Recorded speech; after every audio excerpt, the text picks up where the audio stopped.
کیونکہ عزاداری جو ہے وہ ایک فطری چیز ہے. ہم نے توجہ دلائی کہ دو چیزیں عزاداری میں، ایک فطری حزن و ملال اور ایک رسم و رسوم ہے. کہ پھر توجہ دلاؤں کہ جو واقعہ کربلا کی مختلف چیزوں کو پروموٹ کرنے کے لیے، ان کو آشکار کرنے کے لیے، ان کو ظاہر کرنے کے لیے، تاکہ وہ زمانے کی گرد میں چھپ نہ جائیں. مختلف علماء سے سوال ہوا اور مشہور ہے، آیت اللہ العظمیٰ عبداللہ شیرازی سے بھی سوال ہوا حج کے زمانے میں کہ یہ جو آپ لوگ اتنا محرم میں اہتمام کرتے ہیں کیوں کرتے ہیں؟ تو انہوں نے جواب دیا تاکہ جس طرح سے غدیر کو بھلا دیا گیا کہیں عاشور کو نہ بھلا دیا جائے. یہی وجہ ہے کہ اگر انڈیا میں آپ لوگوں سے پوچھیں تو ان کو محرم پتا ہوگا، غدیر نہیں پتا. وجہ کیا ہے؟ یہی عزاداری امام حسین. یہ عزاداری امام حسین اتنی اہم چیز ہے اور اس کی اہمیت کا اندازہ اس بات سے لگایا جا سکتا ہے کہ دشمن اہل بیت جو فتوے دیتے تھے کہ نکاح ٹوٹ جاتا ہے تو وہ عزاداری سے ٹوٹ جاتا ہے. ان کا شراب سے، فسق سے، فجور سے، کسی بھی گناہ کبیرہ سے ان کا فتویٰ نہیں ہے نکاح ٹوٹنے کا.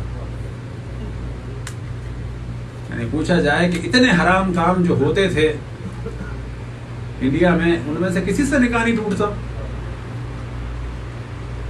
یعنی جو وہاں کے لوگوں میں عام رائج تھے، رقص و موسیقی و فسق و فجور و پینا و پلانا، کسی سے نکاح نہیں ٹوٹا. شرابی واپس آیا، بیوی کے ساتھ اس کا تعلق جو ہے جائز ہے، اگر علم امام حسین کو دیکھ کے آیا تو نکاح ٹوٹ گیا اس کا. وجہ کیا ہے کہ وہ جانتے ہیں کہ یہ یا حسین کی ندائیں جو ہیں یہ لوگوں کو بیدار کرتی ہیں. یہ جو علم و تابوت و زلجنہ اور سیاہ لباس اور سیاہ پرچم اور نوہار مرثیہ سب کچھ ہے، یہ لوگوں کے ذہن میں سوال لاتا ہے کہ نواز رسول کو کس نے مارا.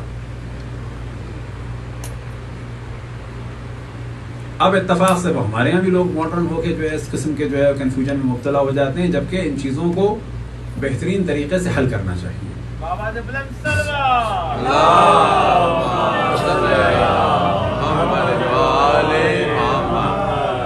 بس اصل مودت یہ ہے کہ جس سے محبت ہو تو اس سے محبت کا اظہار کیا جائے. ایک فرق بیان کیا جاتا ہے محبت اور محبت میں، یعنی ود میں اور حب میں، کہ حب جو ہے وہ چھپایا جا سکتا ہے، لیکن جو مودت ہے اس میں ایک اظہار سا. اور محبت کی جمع جو ہے وہ کیا ہے؟ حب کی جمع ہے بغض. اور مودت کی حب کا جو ضد ہے، اپوزٹ ہے، وہ ہے بغض. اور مودت کا جو اپوزٹ ہے وہ ہے عداوت.